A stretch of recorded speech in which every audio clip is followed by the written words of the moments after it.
Battleground New York City, the fight for your vote.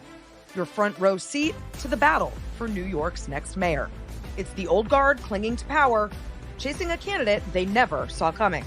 Every night, our experts break it down. What New Yorkers want above all else is authenticity. We're listening to the people who matter most, you, the voters. And when the candidates sit across from us, nothing's off the table. What's your plan to make New York City feel like a safer city? Cupp, that's your perception. Of course, there's a lot of crime. So what's happening right now? Let's dive in.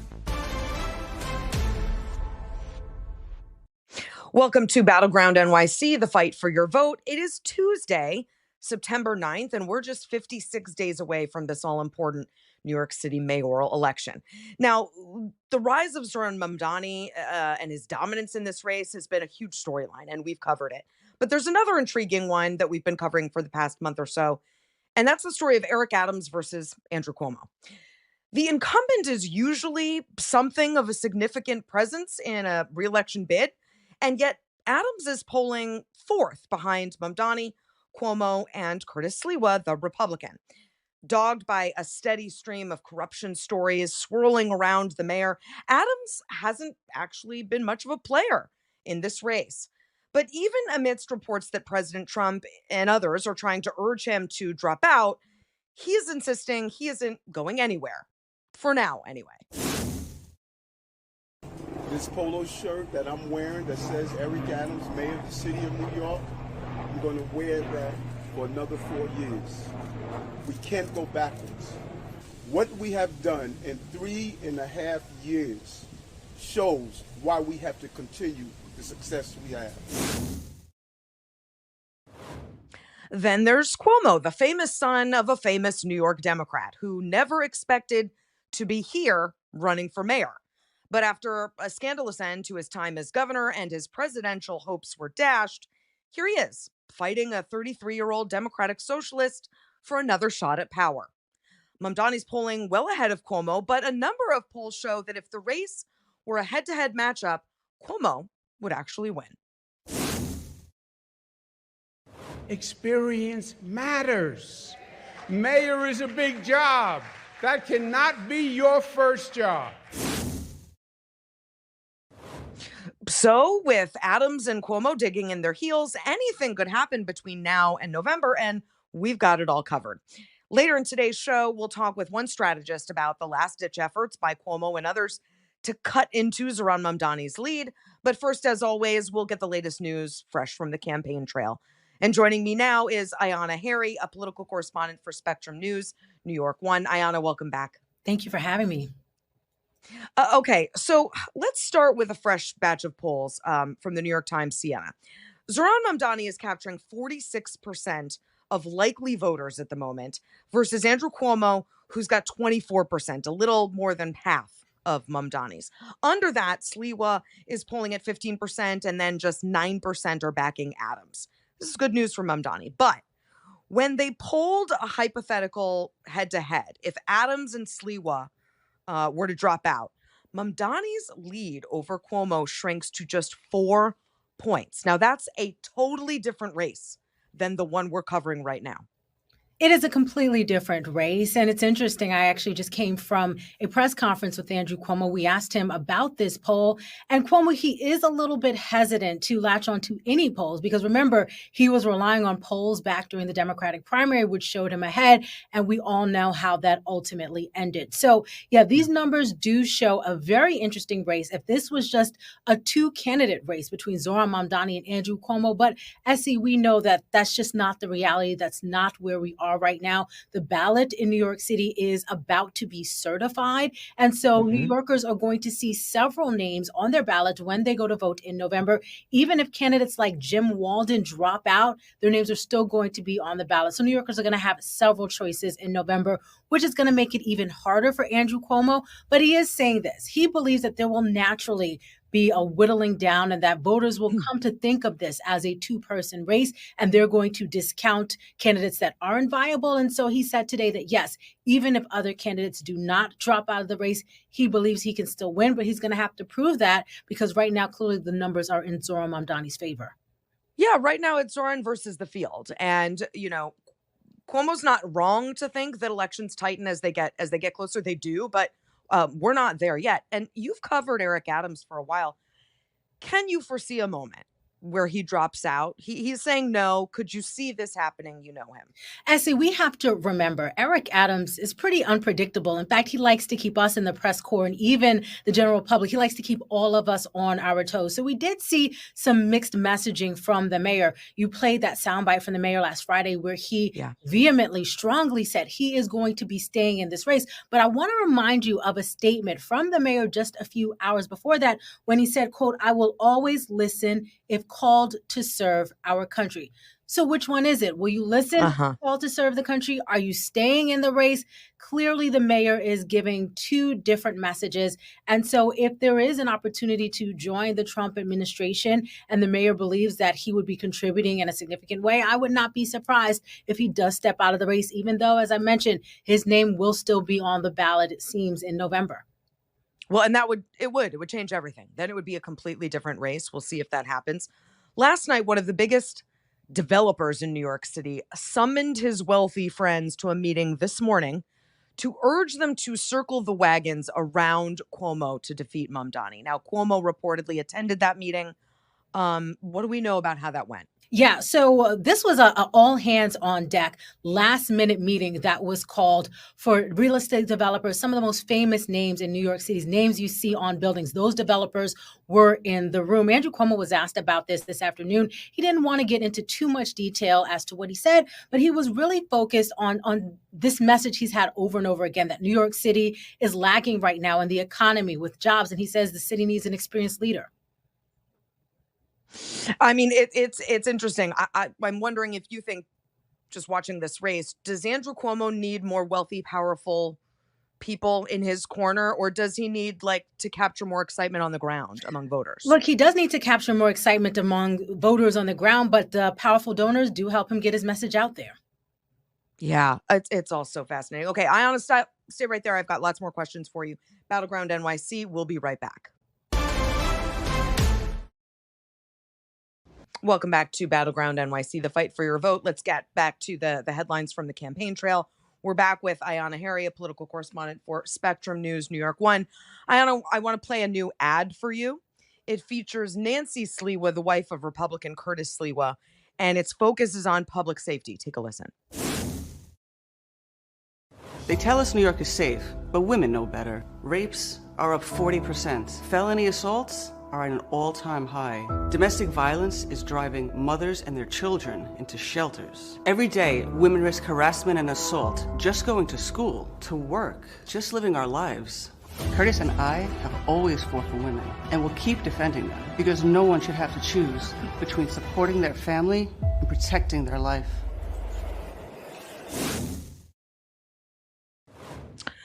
Now, look, the issue of public safety is a big one in this campaign, especially for women. And it's arguably Mamdani's weakest spot. So this seems like a smart ad to me. What do you think? Look, many New Yorkers first came to know Curtis Sliwa because of this issue of public safety. Remember, it was decades ago when Curtis Sliwa founded the Guardian Angels, and they went out onto the subway. They patrolled the streets of the city when New York was a much more dangerous city than it is today. So this is Curtis Sliwa really leaning into one of his strengths and mentioning and evoking situations that many New Yorkers are in. So many people know that feeling of being on a subway car, seeing someone, not knowing if you are safe or not. And so he is speaking to, I think, one of his strengths, a message that resonates with New Yorkers. And particularly, we've heard Mayor Adams say over and over again that we are making significant progress with shootings and murders, and that is certainly true. However, we have had these high-profile shootings across the city, from Brooklyn to the Bronx in recent weeks. And when you see that happen, that does leave New Yorkers on edge. And so Curtis Sliwa is speaking to that directly. And to that end, perhaps to quell concerns that he's soft on crime and anti-police, Mamdani has ramped up his outreach to police officers. What kind of outreach is he doing, and is that going to work?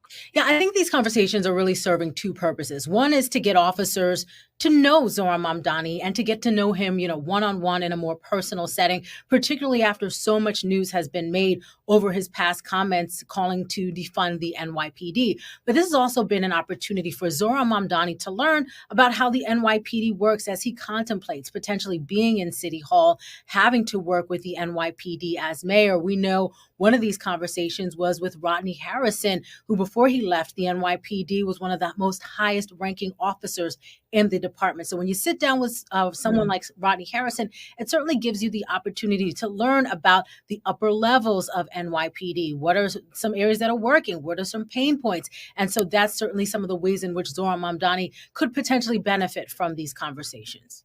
Yeah, good point.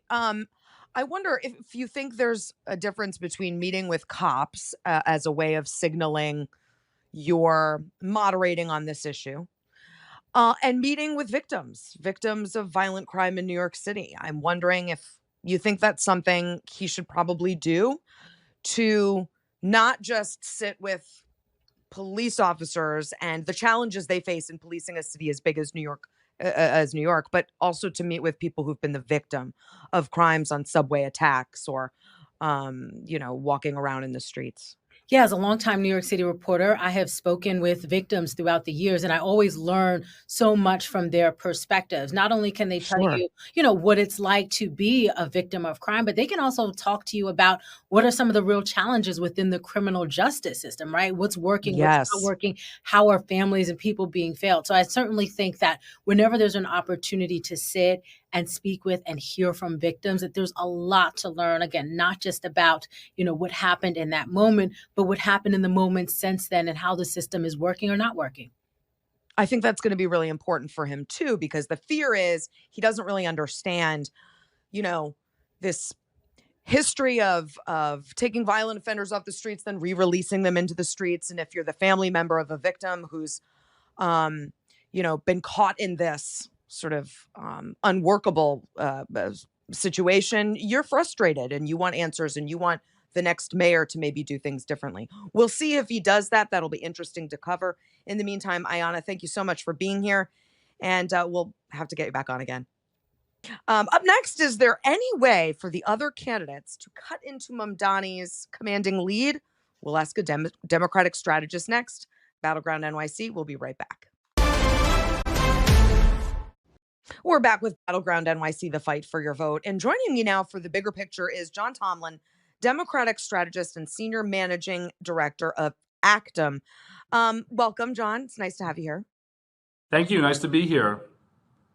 All right, so we've talked a lot about Zohran Mamdani's social media prowess on the show, and it's a big part of his success in this race. But what I'd like you to talk about is his field operation, his ground game, how the DSA has helped him turn out the vote.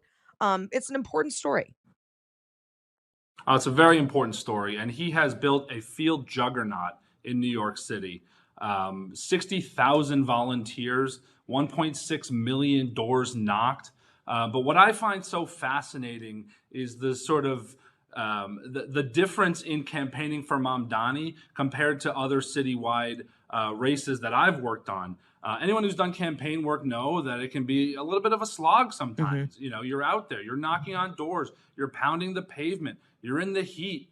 And Mamdani has brought this joy into it. And he's actually been criticized for it, right? They did this this volunteer base building operation where they had a scavenger hunt Right. for a lot of his volunteers. And, Eric Adams, criticized him for that. And you know what? What's wrong with a little bit of joy in campaign work? To me, it's an expression of the excitement within the party. Yeah. And also, I mean, you've worked on campaigns. I've worked on campaigns. This feels like sort of an old school model, getting people out into the streets. And should that be something of a warning to the Democratic Party that he's been successful without much of their help or endorsements or money? Yeah, it absolutely should be. The Democratic Party is in this position now where it doesn't know quite which direction to go. We lost out on since Kamala Harris lost to President Trump, As we all know, we've been trying to find a direction, trying to find leadership. The more establishment Democrats are looking towards those major donors, whereas Zohran Mamdani is, like you said, taking the more traditional bottom-up approach. What do the people need? How do we win back the working class? How do we motivate people to get off the sidelines on election day and go show up and vote? And I think, again, that is a lesson that the Democratic Party has to learn if we're going to have any chance in the midterms next year, in the presidential race 2 years later, and just for the future generally. What if Zohran Mamdani has turned out every voter he's going to get? He got them all in the primary. And, what if he doesn't win this election? I know that's a long shot. It's a big if, but lots could happen between now and then. What if he doesn't win? What lessons do you think Democrats should take from a Mamdani loss? Well, if he doesn't win, that means that one of three candidates backed by Donald Trump won. And so if that happens to the Democratic Party, I think the lesson they should learn is to support the candidate that the voters of the party chose, right? We're told often vote blue no matter who. But it's vote, and so if we're having a moment where we're trying to determine who we are as a party, I think we should, apply that statement to the nominee that people chose. I think we have to figure out a way to open the tent and not close it. And so the lesson that they should learn is to listen to their voters, listen to the working class, and stop listening to the donor class, who have their own interests at heart, and not necessarily the interests of the of New York City residents or the American people. Okay, so let me just to clarify: if Zohran Mamdani doesn't win, if voters choose someone else, let's pretend it's Cuomo. Okay, let's pretend the field is shrunk. They pick Cuomo. Your message to the Democratic Party is: don't listen to donors, listen to voters. But voters would have chosen Cuomo. Yeah, I mean, I guess my point is that if voters choose Cuomo, if the Democratic Party fails to take the mayoral race with their nominee, then I think that's a crisis of the party, right? And the point is that if Cuomo wins, at this point he's aligning himself with Trump. That's a crisis for the Democratic Party. I think that if Zohran Mamdani is not able to win, that there will be an even greater mistrust among that base of people who is now so enthusiastic about him. There will be a greater mistrust of the party. And so that's my point, is you need to listen to the people who have enthusiasm, who are excited about this. What are they telling you? And if you're not going to deliver for them, and if you're not going to put the party apparatus behind the candidate that they chose, then I think that the Democratic Party has a serious problem. And it's going to look like hijinks, right? Hijinks between Cuomo and Trump and donors, and it's going to look like rigging. I see what you're saying. Okay, on the other hand, if Mamdani does win, do you think that's a blueprint that can be recreated all over the country, or does that just work in a place like New York? Well, look, every district is different. All politics is local, right? And so the needs of New York City are going to be different than the needs of rural Arizona. But what I do think we can learn from a Mamdani campaign is the basic structure of grassroots organizing, building a field team from the ground up, relying on small dollar donations and less so on big corporations, oligarchs, wealthy individuals. I think that is a lesson that we can take nationally from the Mamdani campaign. And also just the authenticity of the candidate, which is so important. Right? That's what you get in Zohran, is an authentic person. You know where he is on the issues. John, stay right there because I've got more questions for you. Battleground NYC. We'll be right back.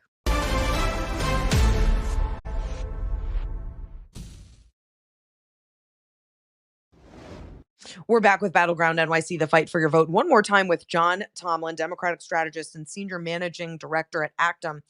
John, let's get off Mamdani for a second. If you're advising Andrew Cuomo, who seems to be pulling out all the stops at this point, what do you tell him to do? Do you tell him to focus on getting out The older voters who know his name, remember his dad, Black voters with whom he's historically done pretty well, blue collar voters. Do you have him hammer Mamdani's inexperience? Do you have him focus on socialism and crime? What's the best path forward for Andrew Cuomo, short of Adams and Sliwa dropping out? Look, first things first, for Andrew Cuomo, stop aligning yourself with Donald Trump, right? Don't tarnish the Cuomo name that his father helped build. I think what Andrew Cuomo needs to do is show people a little bit of vulnerability. That's something that people have never seen from him, right? And to really understand, on a bit of a deeper level, who this person is. If I'm advising him to be a bit more vulnerable. I think that's what people want. And I just don't know that he has that capacity in him, right? To me, what the person that I think about of Andrew Cuomo at this point is someone who can't take no for an answer, right? And he's right. He has in his personal life, in his political life, even in this race, right? I think vulnerability is the best bet that he has. So, looking at the debates, we've got at least 2 on the schedule. What would you tell Mamdani to do? What's his job in the first debate? Mamdani's job, number 1, do no harm, right?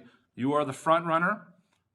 You need to go out there and you need to reinforce your message of affordability. You need to sell your plan to the broader audience of voters that is much larger now than just the primary electorate. Do no harm with that electorate. Sell your vision. You are going to be a target. And so what I would advise to him is you need to understand that you have that target on your back. Get your shots in when you can. But first things first, do no harm and sell your vision. What would you tell Eric Adams to do? He's polling 4th. This would be, a huge opportunity for him, right? What would you tell him to do in the debate? I'd be telling Eric Adams that you need to create a moment for yourself. You need to create a moment where people will remember you in this debate because you are sort of a shrinking violet now. You are 3rd in a field of big giants, right? Which is incredible for the sitting incumbent mayor. But what Eric Adams needs to do desperately is create a moment in this debate that people will remember. He does that by getting passionate, by landing a big hit on Mamdani or Cuomo. Whatever that is, he needs a moment. And, Sliwa's job as the Republican is to paint them all as out of touch, soft on crime, incompetent, corrupt lefties. Is that a message that actually could play well for him in a city that, let's remind people, has elected Republican mayors before? Perhaps it is. Look, I just don't see it with Sliwa. But look, I've never advised a Republican before.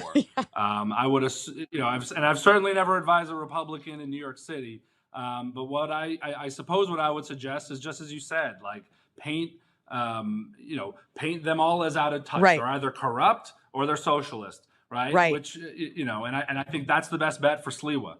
But again, I don't know that I see that. I don't know that he has that in him. Well, and lastly, Cuomo in this debate, you talk about telling him to be more human and vulnerable. I don't know that that's 100%. Possible for Cuomo to do, especially if he's in a debate setting and he's going to be cornered, and he will be. That's 100% right. And I think I assume for him and his team going in is just go out and attack the front runner. Attack, land your hits. These are the hits that you want to land. And I just don't think people are resonating with that Andrew Cuomo. We know that Andrew Cuomo. We've lived under that Andrew Cuomo. The Democratic Party rejected that Andrew Cuomo, right? And so for me, if I'm advising him, you have to kind of flip that script. Show me a vulnerable side. I don't know what that is, but I think that's what he's got to do. None of us know what that is. It would be new and it would be real interesting to see. But listen, you'll have to come back after the debates and see if anyone took your good advice. Okay. Thanks, John, for being with us. We really appreciate it. Thank you. Yeah, I will.